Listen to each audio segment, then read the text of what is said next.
ऐसा लगता नहीं कि बीजेपी उनको 5 सीटें देगी। और यही वजह है कि इंडिया गठबंधन ने एक तरीके से उनको कहा है कि भाई आप हमारे साथ आइए, हम आपको 10 सीटें देंगे, 2 उत्तर प्रदेश में और 8 सीटें आपको बिहार में देंगे। तो यहीं से सबसे बड़ी वजह है कि अगर उनको 10 सीटें इंडिया गठबंधन में मिल रही हैं तो जाहिर बात है कि एनडीए में वो नहीं जाएंगे और इंडिया गठबंधन के साथ में चुनाव लड़ते हुए दिखाई पड़ेंगे। लेकिन बात यहाँ पर यह भी अड़ गई है कि चिराग पासवान हाजीपुर सीट पर अड़ गए हैं, दूसरी ओर से उनके चाचा पशुपति नाथ पारस जो उस सीट से वर्तमान में सांसद है वो भी उस सीट से अड़ गए हैं। ऐसे में अब कुल मिलाकर के बीजेपी से बिल्कुल भी चिराग की बात बनती नजर नहीं आ रही है और वे इंडिया गठबंधन का रुख यहाँ पर कर सकते हैं, क्योंकि अब वह इशारों में ही तंज कसते हुए नजर आए। जब वह वैशाली में जनसभा को संबोधित करते हुए नजर आए, नीतीश कुमार का नाम लिए बिना वह तंज कसते हैं, पीएम मोदी का जिक्र तक नहीं करते हैं, सिर्फ और सिर्फ अपने लिहाज पर वह बातें रखते हुए नजर आते हैं। साफ तौर पर उनका कहना है कि बिहार की जनता के लिए वह इसी तरह से खड़े रहेंगे और उनका गठबंधन बीजेपी के साथ नहीं, किसी राजनीतिक दल के साथ नहीं, बल्कि जनता के साथ है। तो इससे साफ जाहिर होता है कि चिराग पासवान अब अपनी नई रणनीतियों पर काम करते हुए नजर आएंगे।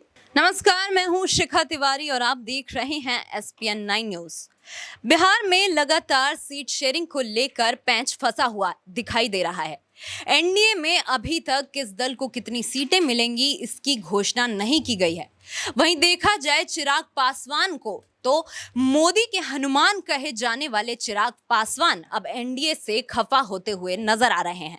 ऐसे में तमाम सवाल उठते हुए नजर आ रहे हैं कि क्या चिराग पासवान एनडीए का दामन छोड़ के इंडिया गठबंधन में शामिल हो सकते हैं।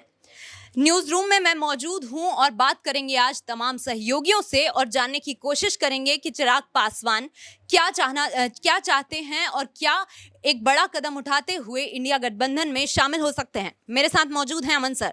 अमन सर, क्या लगता है जिस तरीके से चिराग पासवान को अभी देखा जा रहा है कि वो मोदी की रैलियों में शामिल होते हुए नजर नहीं आ रहे, कहीं ना कहीं खफा नजर आ रहे हैं, रैलियों में शामिल नहीं हो रहे हैं, एनडीए के बारे में कुछ बात करते हुए नजर नहीं आ रहे, तो ऐसे में क्या बड़ा कदम उठाते हुए नजर आ सकते हैं? देखिए, जाहिर सी बात है, बिहार की राजनीति अपने में बहुत दिलचस्प है और यहाँ पर खासकर बीजेपी के नज़रिए से अगर देखा जाए तो बिल्कुल सीट शेयरिंग को लेकर मामला फंसा हुआ है, क्योंकि यहाँ पर कई सहयोगी दल हैं जो इस रेस में हैं कि उन्हें कितनी सीटें मिलने वाली हैं।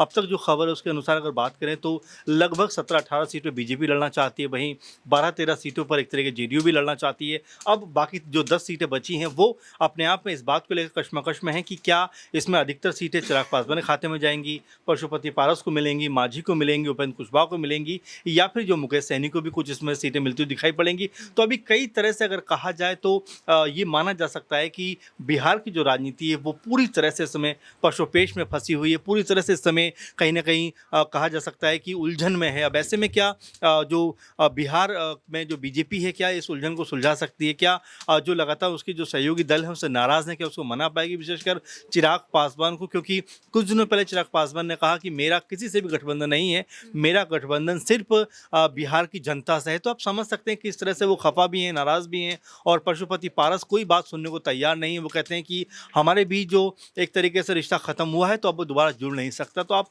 मानकर चलिए कि अगर एक तरीके से चिराग पासवान को अगर उनके मन मुताबिक सीटें नहीं मिली तो वो इंडिया गठबंधन की तरफ रुख कर सकते हैं। वैसे भी वो कई बार कहते रहे हैं और हमने देखा भी कि जब तेजस्वी यादव लगातार रैलियाँ कर रहे थे और जन विश्वास यात्रा पर निकले हुए थे उस समय भी उन्होंने उनकी रैली की और उस तरह की यात्रा की काफ़ी हद तक जो बढ़ाई की थी और अच्छा कहा था। तो ऐसे में आप समझ सकते हैं कोई भी अगर बीजेपी के साथ में उनकी बात नहीं बनी तो बिल्कुल वो इंडिया गठबंधन की तरफ जा सकते हैं। बिल्कुल, और जिस तरीके से देखा जा रहा है कि नीतीश कुमार जैसे ही एनडीए में वापस शामिल होते हैं तब से ही कहीं ना कहीं यहाँ पर चिराग पासवान की नाराजगी बढ़ती हुई नजर आती है। तो ऐसे क्या जो दूसरे दल यहाँ पर एनडीए के साथ जुड़ते हुए नजर आए, इसमें ही कहीं ना कहीं चिराग पासवान की सीटें कम होती हुई नजर आई, इससे ही उनकी नाराजगी बढ़ती है। जाहिर सी बात है, अगर जेडीयू की बात करें तो 2019 में भी जेडीयू 17 सीटों पर चुनाव लड़ी और यही वजह थी कि जब जेडीयू को बीजेपी खेमे में लाया गया, यानी कि एनडीए खेमे में लाया गया, उस समय भी चिराग पासवान ने कहा था कि हम अकेले दम पे, यानी कि हमारा जो गुट है वो अकेले दम पर बिहार के अंदर 40 सीटें ला सकता था। तो ऐसे में नीतीश कुमार को लाने की कोई ज़रूरत नहीं थी। तो वहीं से कहीं ना कहीं लग रहा था कि आपस में जो मतभेद हैं वो उभर के सामने आएंगे और वही वो ऐसा कुछ लग रहा है, क्योंकि 12 सीटें अगर जेडीयू को मिल रही हैं तो जाहिर बात है कि चिराग पासवान भी चाहेंगे कम से कम 5 सीटें उनके हिस्से में आए, लेकिन ऐसा लगता नहीं कि बीजेपी उनको 5 सीटें देगी। और यही वजह है कि इंडिया गठबंधन ने एक तरीके से उनको कहा है कि भाई आप हमारे साथ आइए, हम आपको 10 सीटें देंगे, 2 उत्तर प्रदेश में और 8 सीटें आपको बिहार में देंगे। तो यहीं से सबसे बड़ी वजह है कि अगर उनको 10 सीटें इंडिया गठबंधन में मिल रही हैं तो जाहिर बात है कि एनडीए में वो नहीं जाएंगे और इंडिया गठबंधन के साथ में चुनाव लड़ते हुए दिखाई पड़ेंगे। बिल्कुल, जिस तरीके से एलजेपी के एक नेता का भी बयान यहाँ पर सामने आता है, चिराग पासवान के बारे में बोलते हुए नजर आते हैं। चिराग पासवान को हनुमान और मोदी को राम बताते हुए ये कह जाते हैं कि राम कभी भी अपने हनुमान के साथ बुरा नहीं होने देंगे। ऐसे में ये साफ नजर आता है कि चिराग पासवान के साथ कहीं ना कहीं बुरा होता हुआ यहाँ पर उनकी पार्टी को नजर आ रहा है। मेरा दूसरा सवाल है यहाँ पर अक्षय सर से। अक्षय सर, आपको क्या लगता है कि चिराग पासवान जिस तरीके से यहाँ पर नाराज नजर आ रहे हैं, क्या कुछ इसकी वजह है? क्या यहाँ पर पशुपति पारस को जो सीट यहाँ पर मिलती हुई नजर आ रही है और यहाँ चिराग पासवान को उतनी तवज्जो नहीं दी जा रही, ये वजह नजर आती है या फिर यहाँ पर कुछ और वजह है? देखिए, इसकी प्रमुख वजह यहाँ पर सीट शेयरिंग ही है। सबसे पहले जिस तरीके से नीतीश कुमार ने एनडीए गठबंधन में वापसी की थी, उसके बाद से ही चिराग पासवान के बीजेपी और एनडीए को लेकर के जो तेवर थे वो बदल गए थे। चिराग पासवान ये जानते थे कि नीतीश कुमार अब एनडीए गठबंधन में वापसी कर चुके हैं, तो यहाँ निश्चित तौर पर अब उन्हें ज़्यादा सीटें नहीं मिलेंगी। आप गौर करेंगे तो 2019 के आम चुनावों में बिहार में भारतीय जनता पार्टी और जेडीयू दोनों ने 17 सीटों पर चुनाव लड़ा। शेष 6 सीटों पर एलजेपी ने चुनाव लड़ा था। उस वक्त की अविभाजित एलजेपी ने चुनाव लड़ा था। रामविलास पासवान पार्टी का नेतृत्व कर रहे थे। जब अगले साल पार्टी में टूट होती है, पशुपति नाथ पारस, चिराग पासवान के चाचा और पार्टी के एक सांसद, वो जब बगावत करते हैं तो अपने साथ 4 और सांसद ले आते हैं, जिससे 5 सांसद उनके खेमे में हो जाते हैं, जिनमें से वो एक खुद सांसद है, और अपना अलग खेमा बना लेते हैं। यहाँ पर रामविलास लोजपा से अलग हटके यहाँ पर लोजपा राष्ट्रीय के नाम से। अब ऐसे में चिराग पासवान के पास क्या बचता है? केवल वो इकलौते सांसद यही बचता है। कोई भी उनके पास विधायक नहीं है बिहार विधानसभा में। उनके खुद से अलग हटकर कोई और भी सांसद उनके साथ नहीं है उनकी पार्टी के अंदर। और पार्टी में जब टूट हो जाती है तो उनके पास बचती है यहाँ पर जो पार्टी उनके पास बचती है उसे नाम भी दे देते हैं यहाँ पर लोजपा रामविलास, कहीं रामविलास लोजपा। अब कोई मजबूत आधार नहीं है चिराग पासवान के पास ज्यादा सीटों की मांग करने का।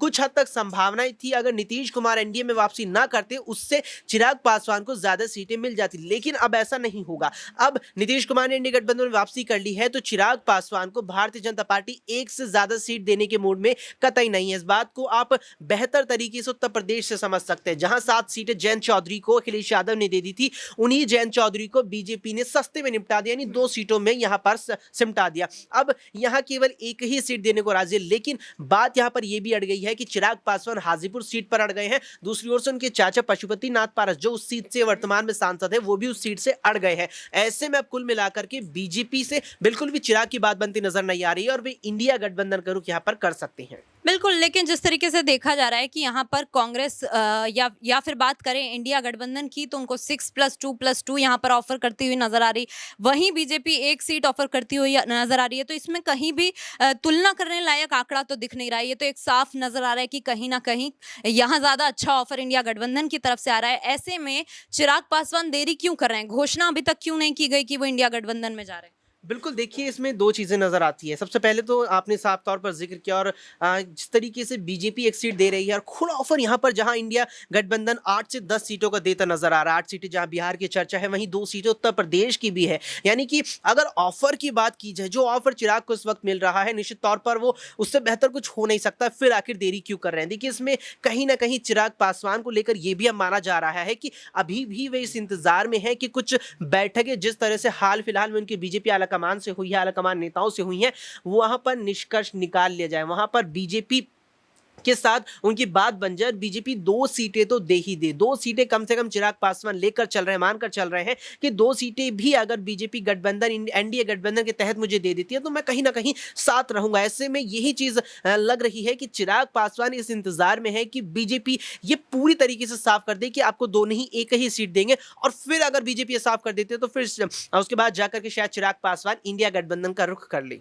बिल्कुल, जिस तरीके से देखा जा रहा है यहाँ सीटों का आंकड़ा, तो यहाँ साफ तौर पर इंडिया गठबंधन ज्यादा सीटें देता हुआ नजर आ रहा है चिराग पासवान को। ऐसे में साहिबगंज में चिराग पासवान ने बिहार की जनता से बात करते हुए ललकार लगाई और ये साफ तौर पर कह दिया था कि मैं किसी भी गठबंधन के साथ नहीं हूं, मैं बिहार की जनता के साथ हूं, बिहार के युवाओं के साथ हूं। तीसरा सवाल होगा मेरा प्रांशी से। तो प्रांशी मैम, आपको यहाँ पर क्या लगता है कि चिराग पासवान के इंडिया में गठबंधन में जाने में कहीं ना कहीं एनडीए को क्या बहुत बड़ा यहाँ पर नुकसान होता हुआ नजर आ सकता है?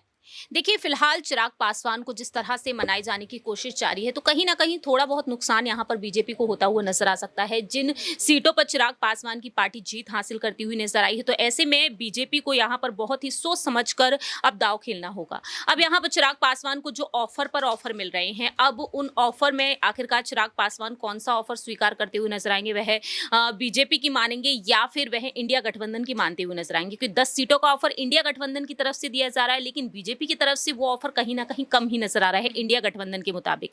ऐसे में पशुपति पारस जो साफ तौर पर कहते हुए नजर आए हैं कि दल और दिल और साथ ही साथ परिवार कभी भी यहाँ पर नहीं मिल सकते हैं, तो पशुपति पारस ने जिस तरीके से यहाँ पर बीजेपी के प्रस्ताव को ठुकरा दिया है, इससे ये बात तो यहाँ पर निकलकर सामने आ जाती है कि पशुपति पारस इतनी आसानी से नहीं मान रहे हैं, तो चिराग पासवान भला कैसे मान जाएंगे? क्योंकि अब वह इशारों इशारों में ही तंज कसते हुए नजर आए जब वह वैशाली में जनसभा को संबोधित करते हुए नजर आए। नीतीश कुमार का नाम लिए बिना वह तंज कसते हैं, पीएम मोदी का जिक्र तक नहीं करते हैं, सिर्फ और सिर्फ अपने लिहाज पर वह बातें रखते हुए नजर आते हैं। साफ तौर पर उनका कहना है कि बिहार की जनता के लिए वह इसी तरह से खड़े रहेंगे और उनका गठबंधन बीजेपी के साथ नहीं, किसी राजनीतिक दल के साथ नहीं, बल्कि जनता के साथ है। तो इससे साफ जाहिर होता है कि चिराग पासवान अब अपनी नई रणनीतियों पर काम करते हुए नजर आएंगे। बिल्कुल, जिस तरीके से बात सामने आ रही है, अब देखने को ये मिल रहा है कि चिराग पासवान कहीं ना कहीं नई रणनीतियां बनाते हुए तो नजर आ रहे हैं, लेकिन उसके बारे में अभी तक जनता के सामने कुछ भी बोलते हुए नजर नहीं आ रहे हैं, अपने पत्ते यहाँ पर खोलते हुए नजर नहीं आ रहे। इस तरीके की बातें सामने आ रही हैं कि बैठक में सब कुछ तय हो चुका है कि किस पार्टी में जाना है, किस गठबंधन में जाना है, लेकिन अभी तक चिराग पासवान ने अपने पत्ते नहीं खोले हैं, साफ तौर पर कुछ भी जिक्र नहीं किया है। वहीं साहेबगंज की रैली में साफ तौर पर यहां चिराग पासवान बोलते हुए नजर आए कि मैं बिहार की जनता के साथ हूं और ऐसी कोई ताकत नहीं है जो चिराग पासवान को झुका सके। तो क्या ऐसे में देखना यह होगा कि चिराग पासवान यहां एनडीए में जो अपने राम कहे जाने वाले मोदी के सामने झुकते हुए नजर आते हैं, या उनके हनुमान के रूप में उनका यहां पर साथ ही निभाते चले जाएंगे? देखना यह दिलचस्प होगा। जानने के लिए बने रहिए हमारे साथ और देखते रहिए SPN 9 न्यूज।